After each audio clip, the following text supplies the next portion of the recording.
आज हमारा विषय है हिंदी साहित्य को लेकर के, हिंदी व्याकरण को लेकर के अयोगवा। जैसे कि आप जानते हैं, अयोगवा हमारे हिंदी वर्णमाला में के अंतर्गत आते हैं और अयोगवा के लिए हमें समझाना पड़ेगा सबसे पहले स्वर और व्यंजन को। स्वर और व्यंजन समझने के लिए हमें देखना पड़ेगा कि स्वर कौन कौन से होते हैं और व्यंजन कौन कौन से होते हैं। आप जानते हैं कि हिंदी वर्णमाला में 11 स्वर होते हैं और 33 व्यंजन होते हैं। इस प्रकार से कुल संख्या 44 होती है। और यदि पहले स्वरों की बात करें, जैसे कि परिभाषा कही जाती है, बताई गई है कि वे वर्ण या वे ध्वनियां जिनके उच्चारण में किसी अन्य ध्वनि की सहायता नहीं लेनी पड़ती, उन्हें हम स्वर कहते हैं। ये स्वर हमारी संख्या में हमारे पास 11 आते हैं। जैसे कि हमने यहाँ पहले लिखे हुए हैं, आप देखिए, अ आ ई उ ऊ री ए ऐ ओ औ, यहां तक हमारे स्वर होते हैं। यानी कि संख्या हमारे पास कुल 11 स्वर होते हैं और 11 स्वरों के हमने ए आ ई उ ऊ री ए ऐ ओ औ तक हमने यहाँ पर 11 स्वर हमने माने हैं। और आप ये जानते हैं कि स्वर के 3 भाग होते हैं, 3 भेद होते हैं, जिसमें हम बात करें ह्रस्व, दीर्घ और प्लुत, 3 हमारे पास स्वरों के भेद होते हैं। इन 11 को उन तीनों भागों में बांटा जाता है, लेकिन आज हम उनकी चर्चा हम यहाँ पर नहीं करेंगे। इसकी चर्चा हम अपने YouTube channel smart Hindi world में दूसरी वीडियोज में हम कर चुके हैं। आप उनको जानना चाहते हैं, स्वरों का विभाजन देखना चाहते हैं, तो मेरे YouTube channel smart Hindi world पर जरूर विजिट करें, जिसका सभी वीडियोज का लिंक मैंने इस वीडियो के डिस्क्रिप्शन बॉक्स में मैं देने वाला हूं। आप जरूर उसको देखें। हम आज बात करें केवल यहाँ पर अयोगवा वर्णों की, अयोगवा क्या होते हैं, उसकी पूरी परिभाषा की हम चर्चा आज करने वाले हैं। जैसे मैं बता रहा था आपको कि स्वर हमारे 11 होते हैं, उसके बाद हमारे पास 2 हमारे पास शेष रह जाते हैं। संख्या में लोग 13 मानते हैं, लेकिन 11 स्वर होते हैं और 11 स्वर के साथ 2 हमारे पास अन्य वर्ण होते हैं, जिनको हम अयोगवा की श्रेणी में लेते हैं। 2 हमारे पास अंग और अ 2 वर्ण बचते हैं, जिनको हम अयोगवा कहेंगे। अभी उसकी हम चर्चा करेंगे, परंतु उससे पहले व्यंजन को समझना भी जरूरी है।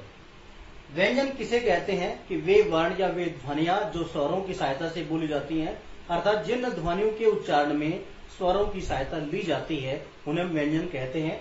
और इस संख्या में हमारे पास जैसे कि क से ह तक होते हैं, इसको हम क वर्ग, च वर्ग, ट वर्ग, त वर्ग, प वर्ग बोलते हैं। उसके बाद अंतस्थ व्यंजन होते हैं, फिर ऊष्म व्यंजन होते हैं, फिर उसके बाद 4 हमारे पास संयुक्त व्यंजन होते हैं। इस तरीके से ये हमारे पास व्यंजन होते हैं।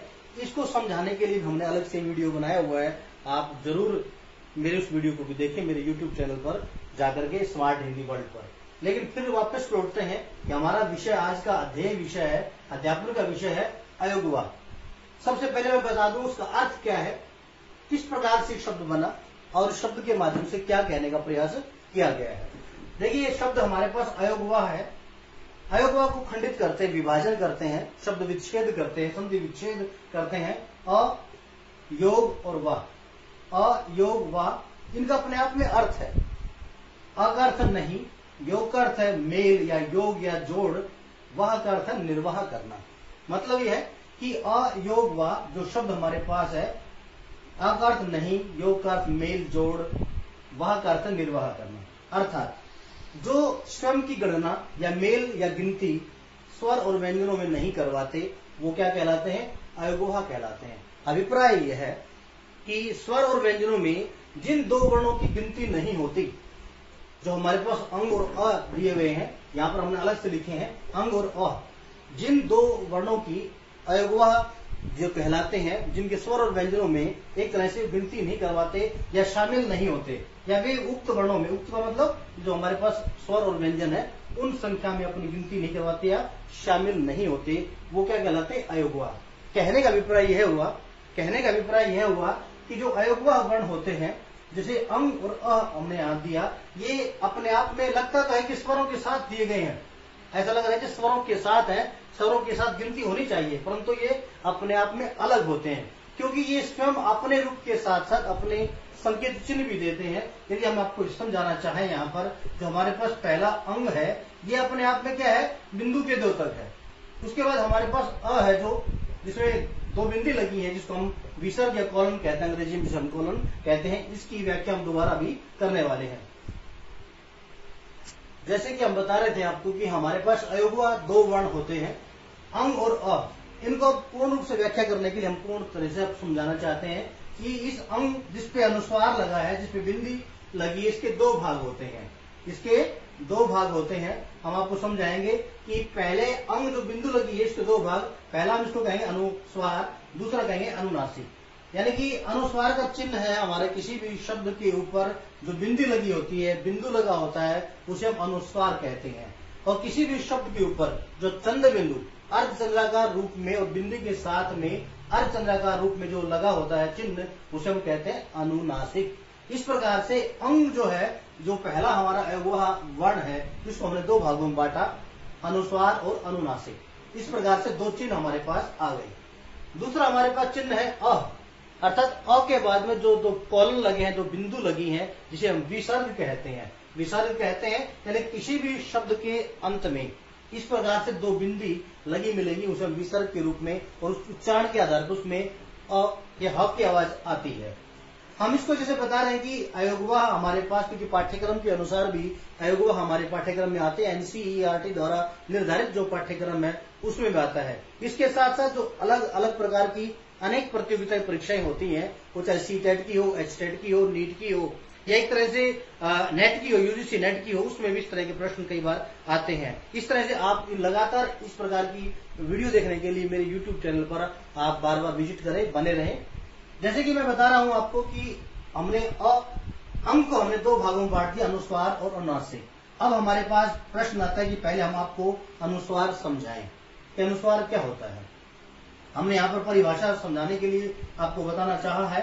अनुस्वार वे वर्ण होते हैं, वे शब्द होते हैं जिनके उच्चारण में मुख से निकलने वाली निश्वास वायु केवल मुख से बाहर निकलती है, मुख द्वारा नाक द्वारा बाधित होती है, नासिका विवर से बाहर निकलती, नाक की जिसमें सहायता ली जाती है। कहने का मतलब कि वे शब्द जिनका उच्चारण करते समय नाक की सहायता ली जाती हो और नाक की सहायता के बिना वो शब्द बोले नहीं जा सकते हो, वहां पर उनसे क्या कहेंगे, अनुस्वार कहेंगे। उदाहरण हम देंगे, पूर्णतः समझ में आ जाएगा। जैसे कि पहला शब्द हम लिखा है पंख। आप देखिए प के ऊपर अनुस्वार बिंदु लगा है, चिन्ह लगा है बिंदु, जो कि अंग का चिन्ह है। उसके बाद क लगा है। इसकी प्रकृति में हम गहराई में बाद में जाएंगे, पहले इसको उच्चारण करके देखते हैं। पंख हमारे पास शब्द है। अगर हमें इसको पूर्ण रूप से प्रैक्टिकल करके देखना है तो हम जरा कोशिश करेंगे आपको बताने के लिए कि जो हमारा नाक है इसको यदि हम बंद कर लेंगे तब हम उच्चारण करेंगे, बोलेंगे, तब आपको पता चलेगा कि यह उच्चारण नहीं हो पाएगा। देखिएगा जरा, मैं इसको समझाने की कोशिश करता हूँ। पहला शब्द लिया मैंने पंख, और पंख को बोलने के लिए मैं नाक बंद करके बोलने का प्रयास करता हूँ। पक पक।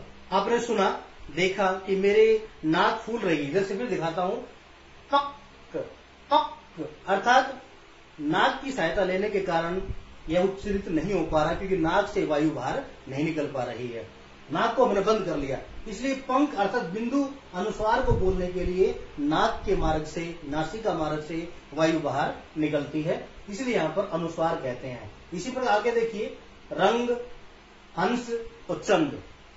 अब रंग शब्द को भी बोलेंगे आप, उसी प्रकार से आपको नाक की सहायता लेनी पड़ेगी, नासिका मार्ग से आपकी वायु चिरित होने वाली वायु बाहर निकलती है। ऐसे ही हंस, हंस को आप बोलेंगे तब भी आप इसी प्रकार से अंतर करेंगे, और चंद को बोलेंगे तब भी आपकी नासिका मार्ग से ही वायु बाहर निकलेगी, जिसे हम अनुस्वार की श्रेणी में लेते हैं। अभी दोबारा समझाएंगे आपको, तुलना करेंगे अनुस्वार और अनुनासिक की। अब देखिए दूसरा है अनुनासिक। अनुनासिक वे वर्ण होते हैं जिनके उच्चारण में मुख की सहायता ली जाती है, अर्थात नाक और मुख दोनों की सहायता ली जाती है। नाक की हल्की और मुख की ज्यादा, जिसके माध्यम नाक का संस्पर्श पा करके उच्चारण मुख के द्वारा होता है। उदाहरण हम लेते हैं, एक शब्द पहला चांद, चांद। जैसे कि हमने पहले अनुस्वार को बोलने के लिए नाक के मार्ग को बंद किया था, उसी प्रकार से इसका उच्चारण करने के लिए भी हम नाक के मार्ग को बंद करेंगे। फिर हम समझा पाएंगे कि किस प्रकार से नाक और मुख सहायता ले पाते हैं और नहीं ले पाते हैं। जैसे कि बता रहा था कि अनुस्वार और अनुनासिक को हम जब तुलना करेंगे तब अच्छी प्रकार से समझा पाएंगे। इसलिए अनुनासिक अर्थ मैंने बताया कि जब उच्चारण करते हैं तो जो हमारे फेफड़ों से निकलने वाली निश्वास वायु है, उच्चारण करते समय वह क्या करती है, नाक और मुख दोनों की सहायता से बाहर निकलती है। नाक का संस्पर्श कम होता है, मुख से वायु बाहर निकलती है। जैसे कि शब्द लेते हैं हम पहला चांद शब्द लेते हैं। आप देखिए चांद शब्द पे यहाँ पर चंद्र बिंदु दी हुई है, उच्चारण करेंगे चांद। जैसे कि मैंने अनुस्वार में बताया कि नाक को बंद करके मैंने समझाना चाहा, उसी प्रकार से चांद शब्द को देखिएगा, मैं नाक बंद कर रहा हूं, आपको पता चलेगा। चांद चांद चांद, अर्थात हल्का उच्चारण हो पा रहा है। जबकि मैं चंद शब्द को ले लेता हूं, यहाँ पर दोबारा समझाने के लिए चंद और चांद एक साथ लेता हूं। आप देखिए चंद शब्द पे अनुस्वार है, बिंदु का प्रयोग किया गया है, और चांद शब्द पे अनुनासिक के आधार पर चंद्र बिंदु का प्रयोग किया गया है। अब दोनों को लेते एक साथ, आपको बिल्कुल समझ में आ जाएगा कि ये जो बिंदु का शब्द है, इस पे चंद्र बिंदु किस प्रकार हम बोल पाएंगे। देखिएगा, चत चत चांद चांद। आपको लग रहा है कि चंद शब्द पूर्णतया उच्चरित नहीं हो पाता और चांद शब्द पूर्णतया उच्चरित हो पा रहा है। मतलब यह है कि यह नाक अवरुद्ध होने के कारण वायु बाहर नहीं निकल पाती, इसलिए यह नहीं उच्चरित हो पा रहा, और चांद शब्द नाक अवरुद्ध होने के पश्चात भी उच्चरित हो पाता है, क्योंकि इसमें वायु मुख मार्ग से बाहर निकल पा रही है। यही इसमें मुख्य अंतर है। यानी कि अनुस्वार का मतलब कि जब वायु नाक के माध्यम से बाहर निकले, अनुनासिक का मतलब जब वायु नाक और मुख दोनों के माध्यम से बाहर निकले, मुख के माध्यम से बाहर निकल सके। इस प्रकार से अनुनासिक और अनुस्वार का ये अंतर था। हमारा हम पढ़ रहे हैं अयोगवाह। तीसरा हमारा अयोगवाह का भेद आता है, जो भाग आता है, वो हम क्या कहेंगे, विसर्ग कहते हैं। विसर्ग का चिन्ह हमारे पास, जिसे दो बिंदी हम कह रहे बिंदु, जिसे कॉलम कहते हैं, विसर्ग चिन्ह कहते हैं। इसके अंदर इसका उच्चारण करते हुए ह की आवाज निकलती है, अर्ध ह की आवाज निकलती है, जैसे अतः, प्रातः, दुख। यानी कि शब्द के अंत में या शब्द के बीच में जिस प्रकार बिंदु लगी होती है, तो उसे आधे ह की आवाज आती है, अतः, प्रातः, दुख। इस प्रकार से तीन भाग हमारे अयोगवाह बनते हैं। हम फिर समझाना चाहते हैं कि हमारे पास एक अंग था, एक अ था, जिसके नीचे पीछे कॉलम लगा है। इसको हमने दो भागों में बांट दिया, बिंदु और चंद्र बिंदु। ठीक है। दूसरा हमारा था इसमें विसर्ग, जो शब्द के अंत में आता है। इस प्रकार से अयोगवाह हमारे तीन प्रकार के हुए, जिसमें अनुस्वार, अनुनासिक और विसर्ग, तीन प्रकार के हमारे अयोगवाह होते हैं। चिन्ह हम आपको बता चुके हैं। जहां पर बिंदु का प्रयोग होता है उसे अनुस्वार कहते हैं, जहां पर चंद्र बिंदु का प्रयोग होता है उसे हम अनुनासिक कहते हैं, और जहां पर कॉलन या दो बिंदी प्रयुक्त होती है उसे हम विसर्ग कहते हैं। परिभाषा पुनः समराइज कर दूं कि अयोगवाह का मतलब बताया कि वे वर्ण या वे ध्वनियां जो स्वर और व्यंजनों में अपनी गिनती नहीं कराती या शामिल नहीं होती, या उनमें उनका निर्वहन नहीं होता, मेल नहीं किया जाता। मतलब कि यद्यपि वो स्वरों के साथ तो लिखी जाती हैं और व्यंजनों से पहले होती हैं, स्वरों के बाद और व्यंजनों से पहले होती हैं ये दो ध्वनियां, अंग और अ, लेकिन न वो स्वरों में अपनी गिनती कराते हैं, न ही व्यंजनों में। बीच में आने के पश्चात भी ये अपने आप में स्वतंत्र होते हैं, जिन्हें अयोगवाह कहते हैं।